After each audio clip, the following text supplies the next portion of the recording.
Hi YouTube family, आज आपण हे तळून घेतलेले मुरकुल आहेत.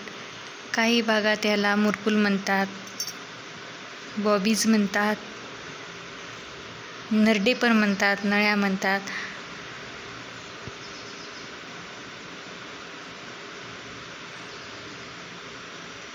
आता आपण याची ही फिंगर्स भेळ तयार करणार आहोत.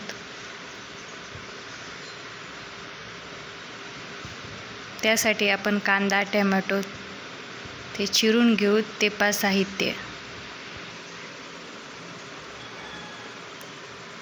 हे एका वाटीमध्ये फरसाण, शेव, जिरेपूड घेतलेले आहे, थोडंसं मीठ, लाल तिखट, टोमॅटो, कांदा, लिंबू, हे आपले फिंगर्स.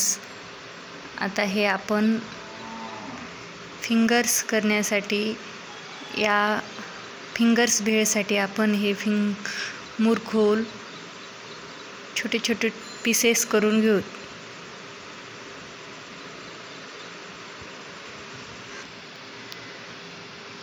हे आपण छोटे छोटे, त्याला असं तुकडे म्हणतात, चुरा म्हणा, करून घेतलेला आहे. आता आपण शेव टाकू, फरसाण,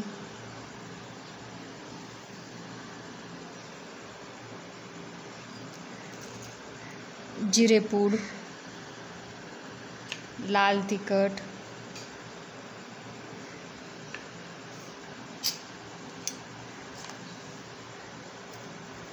मीठ थोडंसं,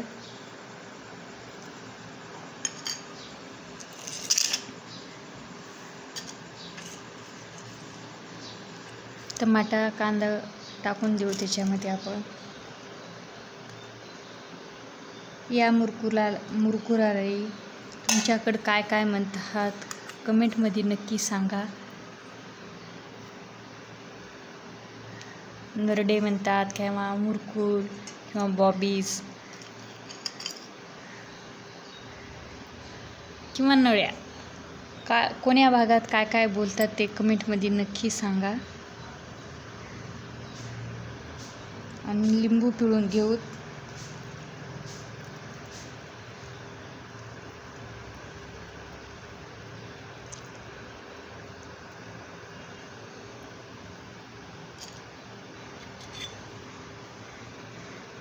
हे आता मिक्स करून घेऊ.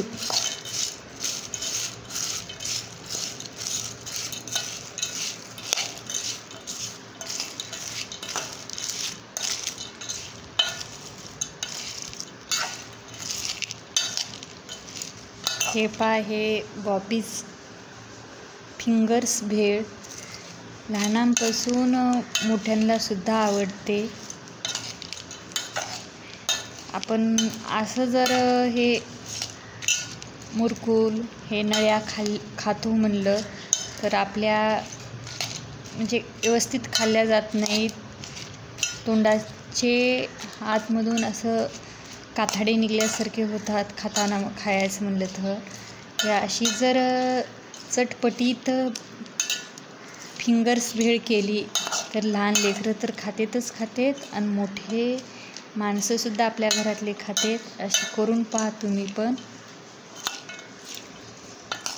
खूप छान लागते.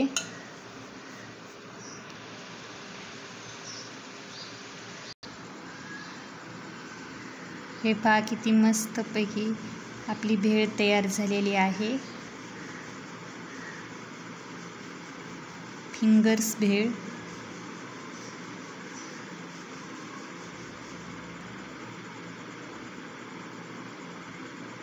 व्हिडिओ बघितल्यावर कमेंटमध्ये नक्की सांगा कुठून हा व्हिडिओ पाहिला ते.